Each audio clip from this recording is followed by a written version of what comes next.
तुमची आज राहिली म्हणजे तुम्ही संतांना आज झालेलं नाही. हा अर्थ घ्या ना. उलट बावण्या उलट वाचायचं.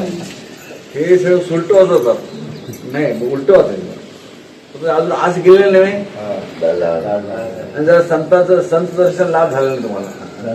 संत लाभ म्हणलं आता काय गाडी घेतली अजून काय लाभ आहे नाही. उत्तम लाभ कुठला संत दर्शन लाभ. बाकीचे लाभ आहे तो कनिष्ठ लाभ आहे. अनिष्ट लाभ संत दर्शन हा लाभ उत्तम लाभ.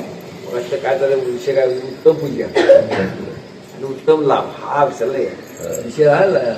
विशेष बोलायचं नाही. उत्तम लाभ आणि उत्तम पूजा. उत्तम लाभ कुठला संत दर्शन हा लाभ. बाकी काय असेल तुम्हाला डिग्र्या मिळायतील पदव्या मिळायतील काय बंगले घेतला असेल गाड्या घेतला ते अनिष्ट लाभ आहे. तो लाभ तुम्हाला सुख देणार नाही. मला वाटतं इष्ट लाभ आणि अनिष्ट लाभावर चर्चा डॉक्टर राहिलो. म्हणजे ज्या लाभामुळे तुला शाश्वत सुख मिळतं ते इष्ट लाभ आणि ज्या लाभामुळे क्षणिक सुख मिळतं ते अनिष्ट लाभ.